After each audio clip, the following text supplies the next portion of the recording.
Olá pessoal do canal Brasil Notícias, muito bom dia. Hoje é dia 9 de julho de 2020. Na descrição do vídeo vocês vão encontrar o link para esta matéria. Vejam só, Alexandre de Moraes está à frente do inquérito das fake news, correto? Então, houve um pedido de afastamento, né, de retirar aí, de tirar o Moraes da relatoria. E eis que Celso de Mello deu a sua canetada. Vamos à matéria?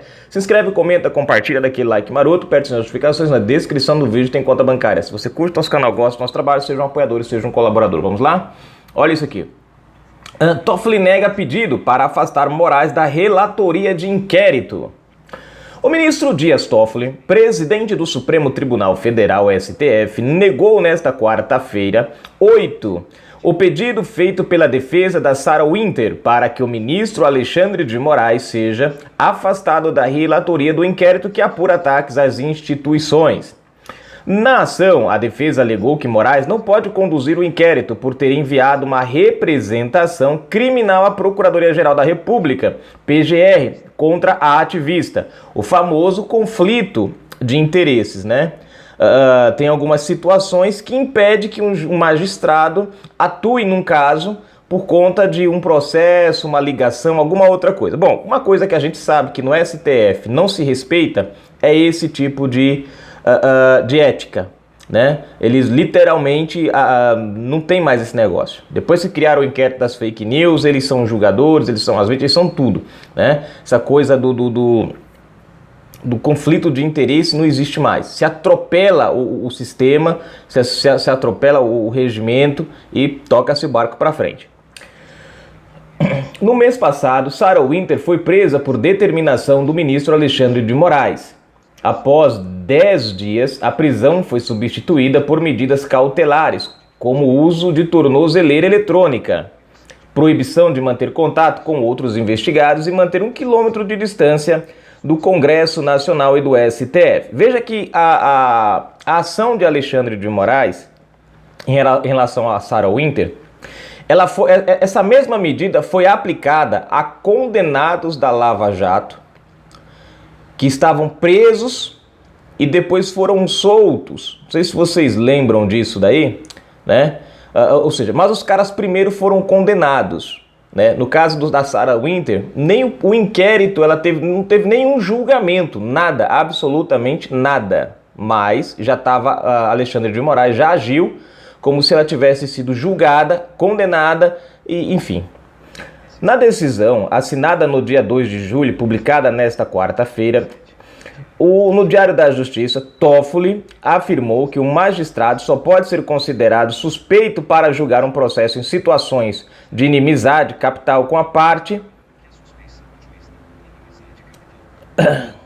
Deixa eu ver. O ministro também alega que o Código de Processo Civil, eu não entendi isso aqui. Deixa eu ver aqui. Afirmou que o magistrado só pode ser considerado suspeito entendi agora, porque faltou um negócio aí. Afirmou que um magistrado só pode ser considerado suspeito para julgar um processo em situações de inimizade capital com a parte. Aí tá.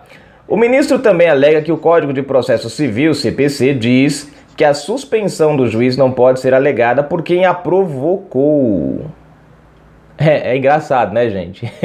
O cara pode ser a vítima, o cara pode ser o investigador, o cara pode ser o acusador, o cara pode ser tudo. O juiz, carrasco, né? Pode ser até o carcereiro.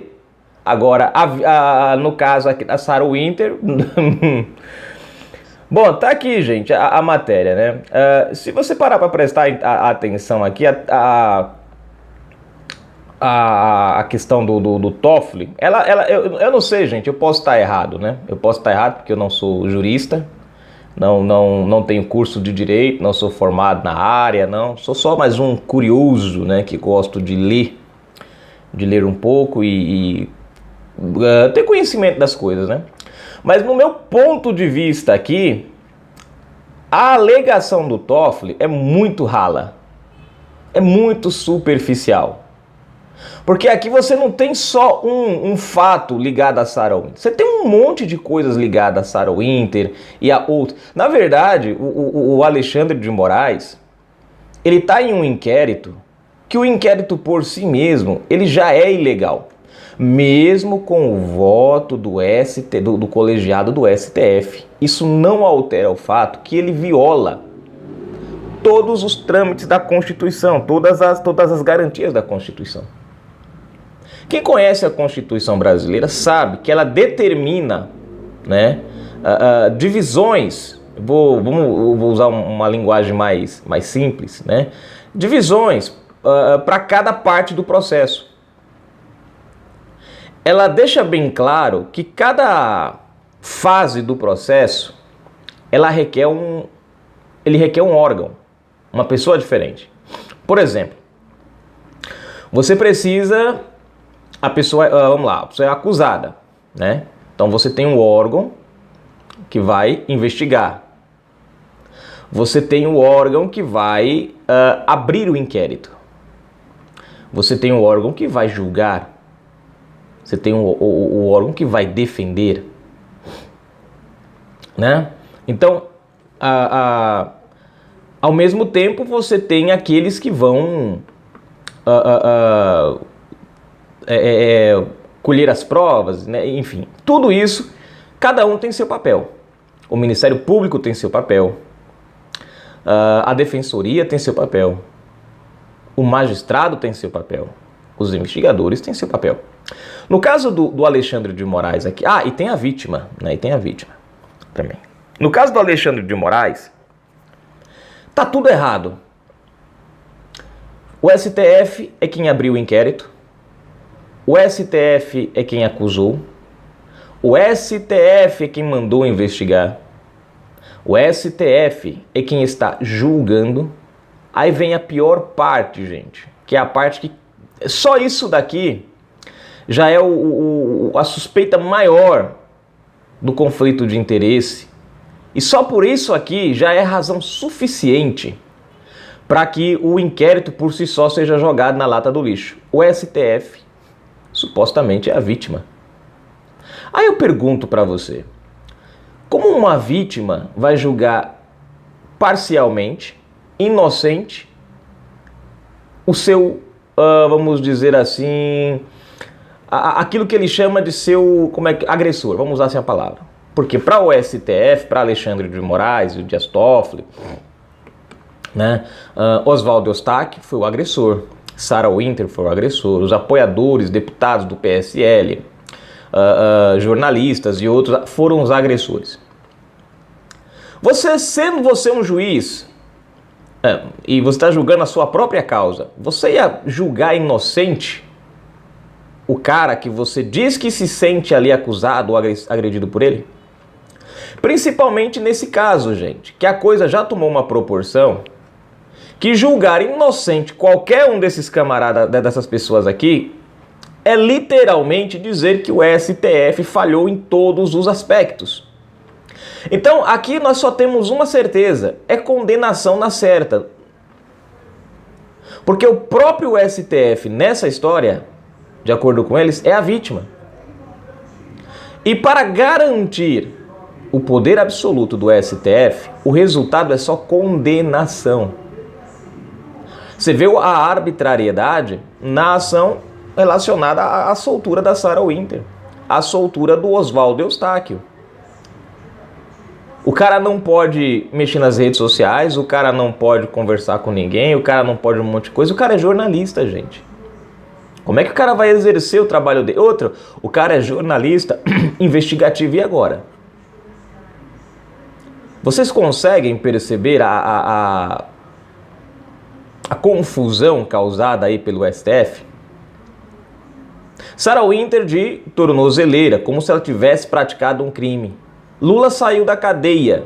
Vê só, Lula foi solto da cadeia, ainda sendo condenado por uma mudança de interpretação na lei do STF. Não porque inocentaram ele. Ele levou consigo Zé Dirceu e muitos outros aí. Como é que a gente pode olhar para um STF dessa maneira? Você acha que a gente pode esperar algum resultado honesto do STF, sendo o STF colocado como vítima numa ação que eles mesmos estão julgando?